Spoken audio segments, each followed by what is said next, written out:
വാഴക്കാട് മൂപ്പർ എന്താ പറഞ്ഞു തരും? വാഴക്കാട്ടത്തൊക്കെ ഒരു മാറ്റമുണ്ട് മൂപ്പര്. വാഴക്കാട് അബ്ദുറഹ്മാൻ സലഫി പ്രസംഗിച്ചപ്പോ മൂപ്പരിക്കാണ് പഠിപ്പിച്ചു കൊടുത്തപ്പോ മൂപ്പർ ആദ്യമൊക്കെ പറഞ്ഞു യദുല്ലാഹി എന്ന് പറഞ്ഞാൽ എങ്ങനെ അർത്ഥം പറയണ്ട്? യദുല്ലാഹ് എൻസിലു റബ്ബുന എന്ന് പറഞ്ഞാൽ എങ്ങനെ? എൻസിലു റബ്ബ്, നമ്മളെ റബ്ബ് എൻസിലു എന്ന് പറയാനേ പറ്റുള്ളൂ. അർത്ഥം പറഞ്ഞൂടാ. യദുല്ലാഹി എന്ന് പറഞ്ഞാലോ അള്ളാന്റെ ഏത് അർത്ഥം പറഞ്ഞൂടാ. ഏതുപോലെ ഖുർആനിൽ അലിഫ് ലാം മീം എന്താ മൗലവി അർത്ഥം വെക്കുക? അലിഫ് ലാം മീം ഖാഫ് കാഫ് ഹാ യാ ഐൻ സാദ് ത്വാഹ യാസീൻ അലിഫ് ലാം മീം റാ നൂൻ. ഇതിനൊക്കെ എന്താ അർത്ഥം? അങ്ങനെ തന്നെ പറയല് അല്ലേ? മൂപ്പര് പെടുന്ന കിതാബ് കുറെ വായിച്ചിട്ടുണ്ട്. ഇങ്ങനെ ഇൽജാമുൽ അവാമു എന്നൊക്കെ പറഞ്ഞിട്ട് മൂപ്പര് പേടിപ്പിക്കുക. ആരും കാണാത്തതാണ് സാധനം. സലീമാവിന്റെ ഇൽജാമുൽ അവാമു വായിച്ചിട്ട് മൗലവിമാർ ഇത് കണ്ടിട്ടുണ്ടാവില്ല. എൻ്റെ അടുത്ത് എല്ലാം ഉണ്ട്. ഈ കിബിർ നിർത്തണം ആദ്യം പേരോടെ. വിനയം വേണം പേരോടെ. കിബിർ നല്ലതല്ല ഒട്ടും ആ സാധനം. ഞാൻ വലിയ ആളാണ്, മറ്റുള്ളവരൊക്കെ പോക്കാന്ന് പറയുന്നത് അത് മുത്തക്കബ്ബിറിന്റെ ലക്ഷണമാണ്. അഹങ്കരിക്കാൻ അള്ളാഹ്ക്ക് അധികാരമുണ്ട്. എനിക്ക് എവിടുന്ന് അധികാരം കിട്ടിയത് അറിയായിട്ട് ചോദിക്കും. എന്നിട്ട് മൂപ്പര് പറഞ്ഞത് ഞാൻ അവിടുന്ന് ഓടിച്ചു. എന്നിട്ട് എന്തേ ഓടിച്ചിട്ട്? അർത്ഥം പറയാൻ പാടില്ല എന്ന് പറഞ്ഞ മൂപ്പര് അബ്ദുറഹ്മാൻ സലഫി ഇട്ട് പൂട്ടി അവസാനം മൂപ്പര് ഇപ്പൊ ഇവിടെ വന്നപ്പോ നന്നായി, നാദാപുരത്തെത്തിയപ്പോ പേരോട് കുറെ നന്നായി. ഇവിടെ പ്രസംഗിച്ചപ്പോ മൂപ്പര് എന്താ പറയണറിയോ? യദുല്ലാഹി അള്ളാഹുവിന്റെ കൈ എന്ന അർത്ഥം പറയാം, പക്ഷെ ആ വിശ്വസിക്കാൻ ഞാൻ മതി. ഞാൻ പറഞ്ഞു ഞാൻ ഇവിടുന്ന് റിസാല വായിച്ചിരുന്നു കഴിഞ്ഞ ആഴ്ച. അപ്പൊ മൂപ്പര് ഈ റിസാല വായിച്ചതിന് മറുപടി അറിയാതെ മൂപ്പര് അന്നെന്താ പറഞ്ഞു? മൗലവി ഇവിടെ സിറാജ് വായിച്ചു. ആ സിറാജിന് തൊട്ടത്തെ ലക്കത്തിൽ തന്നെ ഞാൻ തിരുത്തിയിട്ടുണ്ട്. ഒരു കാര്യം പേരോട് മനസ്സിലാക്കണം, ഞാൻ പറയാത്തത് പറയരുത്, പച്ചക്കള്ളം പറയരുത്. ഞാൻ നിങ്ങൾ തിരുത്തിയ സിറാജ് നാദാപുരത്ത് വായിച്ചിട്ടേ ഇല്ല. ഉണ്ടെങ്കിൽ അത് തെളിയിക്കണം. നിങ്ങൾ തിരുത്തു കൊടുത്ത സിറാജ് ഹുസൈൻ സലഫി ഇവിടുന്ന് വായിച്ചിട്ടില്ല. ഉണ്ടെങ്കിൽ പേരോട് തെളിയിക്കണം. ഞാൻ വായിച്ചത് റിസാലയാണ്, നിങ്ങൾ തിരുത്തിയിട്ടില്ല. ആ റിസാല ഒന്നുകൂടി കേട്ടോ. ഈ രാത്രി അല്ലാഹു ഒന്നാം ആകാശത്തിലേക്ക് ഇറങ്ങി വരും. എന്നിട്ട് കൽബ് ഗോത്രക്കാരുടെ ആടുകളുടെ രോമങ്ങളുടെ എണ്ണത്തേക്കാൾ കൂടുതൽ പേർക്ക് പാപമോചനം നൽകുന്നതാണ്. ഇനി മറ്റൊരിടത്ത് നോക്കൂ. നബി സല്ലല്ലാഹു അലൈഹി വസല്ലം പറഞ്ഞു, ഇന്ന് ശഅബാൻ 15-ാം രാവാണ്.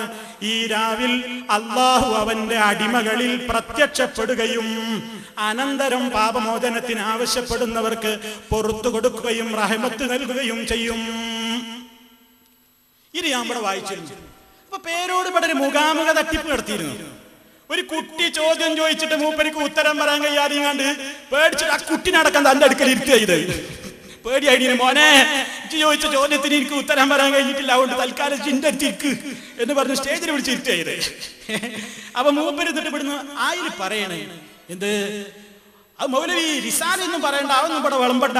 കാരണം റിസാലയിൽ അതിന്റെ അടിയിൽ തന്നെ അതിന്റെ വിശദീകരണം എന്നുണ്ട്. എന്താ വിശദീകരണം? ഇറങ്ങി വരും എന്ന് പറഞ്ഞാൽ എന്താ അർത്ഥം? പുറത്തു കൊടുക്കുന്നതാണ്. പുറത്തു കൊടുക്കുന്ന അതില് ഒന്നുകൂടി കേട്ടോ. ഈ രാത്രി അള്ളാഹു ഒന്നാം ആകാശത്തിലേക്ക് ഇറങ്ങി വരും. ഇറങ്ങി വരും എന്നുള്ളതിന് വിശദീകരണം അല്ല, ഇറങ്ങി വന്നു കഴിഞ്ഞു. എന്നിട്ട് ഇറങ്ങി വന്നിട്ടാ ഇറങ്ങി വരും എന്നതിന്റെ വിശദീകരണം പുറത്തു കൊടുക്കും എന്നാകുന്നു എന്നല്ല പേരോടെ റിസാലയിലുള്ളത്. വായിച്ചു പഠിക്കണം. സ്വന്തം റിസാലെങ്കിലും നോക്കാതെ വയൽ പറയാൻ വരുന്നത് നല്ല ജാതിനെ കൊടുത്തിട്ടാ വയൽ പറയിപ്പിക്കുന്നത്. ഇയാളെന്താ മനസ്സിലാക്കിയത്? ആകാശത്തിലേക്ക് ഇറങ്ങി വരും. എന്നിട്ട് ചെയ്യണ വഴി എന്താ? കൽബ് ഗോത്രക്കാരുടെ ആടുകളുടെ രോമങ്ങളുടെ എണ്ണത്തേക്കാൾ കൂടുതൽ പേർക്ക് പാപമോചനം നൽകും. അല്ലാതെ ഇറങ്ങുന്നുള്ളതിന്റെ വിശദീകരണം അല്ല. ഇനി അപ്പുറത്ത് ഇന്ന് ശഅബാൻ 15-ാം രാവാണ്. ഈ രാവിൽ അള്ളാഹു അവന്റെ അടിമകളിൽ പ്രത്യക്ഷപ്പെടുകയും, ശ്രദ്ധിച്ചോളണം, പ്രത്യക്ഷപ്പെടുകയും. ഞാൻ അതിന്റെ വിശദീകരണം അല്ല, അനന്തരം. എന്താ അനന്തരം എന്ന് പറഞ്ഞാൽ? പ്രത്യക്ഷപ്പെട്ടിട്ട് അതിന്റെ ശേഷം പാപമോചനത്തിന് ആവശ്യപ്പെടുന്നവർക്ക് പുറത്തു കൊടുക്കുകയും റഹ്മത്ത് നൽകുകയും ചെയ്യും. ഇതെങ്ങനെ ഒരു മൂന്നെല്ലോ വിചാരിക്കോ? ഇത് ഇറങ്ങുന്നുള്ളതിന്റെ വിശദീകരണം പറഞ്ഞതാണ്. ഇറങ്ങുന്നു പറഞ്ഞിട്ട് ഇറങ്ങുന്ന കാര്യം അവിടെ നടന്നു. അതിന്റെ ശേഷം പിന്നെ നടക്കുന്ന സംഗതിയാ വേറെ കാര്യം, പാപമോചനം കൊടുക്കലും റഹ്മത്ത് കൊടുക്കലും ഒക്കെ. ഇത് പറഞ്ഞിട്ട് മൂപ്പര് തെറ്റിദ്ധരിപ്പിച്ചു. എന്ത്? നമ്മളെന്താ പറഞ്ഞത്? അള്ളാഹു ഇറങ്ങാൻ തന്നാ പ്ലെയിൻ ഇറങ്ങും പോലെയല്ല, മനുഷ്യൻ ഇറങ്ങും പോലെയല്ല. അള്ളാഹുടെ ഇറക്കം എന്ന് പറഞ്ഞ സുഹൃത്തുക്കളെ ഒരു സൃഷ്ടി ഇറങ്ങും പോലെയല്ല. നമ്മൾ കഴിഞ്ഞ ക്ലാസ്സിൽ ശരിക്കും വിശദീകരിച്ചതാണ് നമ്മുടെ പ്രസംഗത്തിൽ. ലൈസ കമിസ്ലിഹി ശൈഉൻ, അവനെ പോലെ യാതൊന്നുമില്ല. വഹുവസ് സമീഉൽ ബസീർ, അവൻ എല്ലാം കേൾക്കുന്നവനും എല്ലാം കാണുന്നവനും തന്നെ.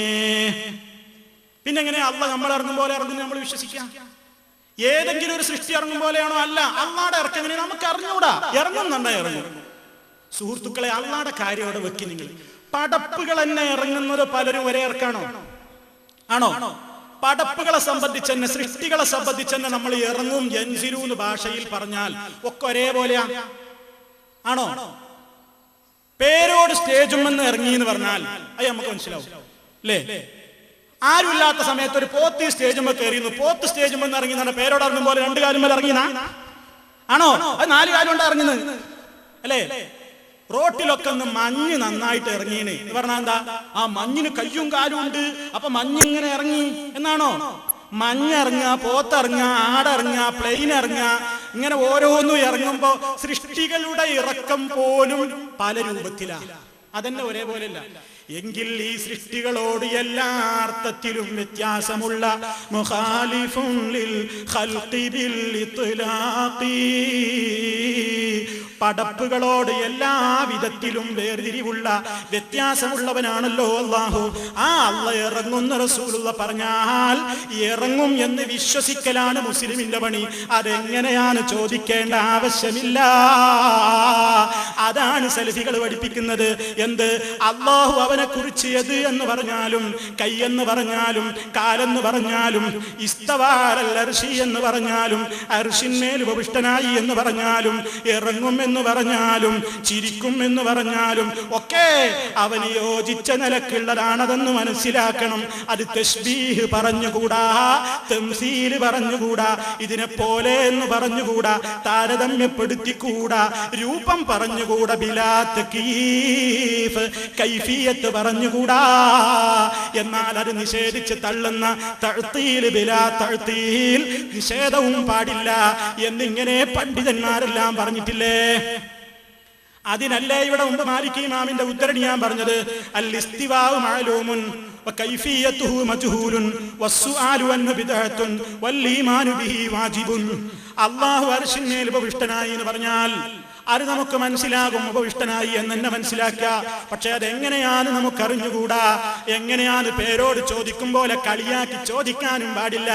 എങ്ങനെയായി ഇരുത്തം, എങ്ങനെയായി ഇറക്കം എന്ന് ചോദിക്കാനും പാടില്ല. അതിനെക്കുറിച്ച് ചോദിക്കുന്നവൻ മുബ്തദി തന്നെ. മാലിക് ഇമാമിന്റെ സദസ്സിന്ന് പേരോടനെ പോലെ ഒരുത്തൻ എഴുന്നേറ്റ് ചോദ്യം അങ്ങ് ചോദിച്ചപ്പോ മാലിക് ഇമാം തന്റെ ശിഷ്യന്മാരോട് പറഞ്ഞ്, ഇവനെ പിടിച്ച് പുറത്താക്കടോ, ഇവൻ പഴച്ചവനാണ്, ഇവൻ വിദഅത്തുകാരനാണെന്ന് മാലിക് ഇമാം പറഞ്ഞിട്ടില്ലേ? എന്താ കാരണം? എങ്ങനെയാണ് ചോദിച്ചിട്ട്? എങ്ങനെയാണ് ചോദിക്കാം? മൂപ്പര് പറയാ അൽമനാറിലുണ്ടോലോ അല്ലാഹു എവിടെ? മൂപ്പര് പറയാണ് മരുമോനെ പുയാപ്പളിനെ കാണാനിട്ട് അമ്മോശാക്ക പരസ്യം കൊടുത്ത മാതിരി അല്ലാഹു എവിടെ? ഈ ചോദ്യം തന്നെ ചോദിക്കാൻ പാടില്ല അല്ലേ? എന്നാ നിങ്ങൾക്ക് കേൾക്കണോ, ഈ ചോദ്യം ആദ്യം ചോദിച്ചത് ആരാ? മുജാഹിദീങ്ങളല്ല.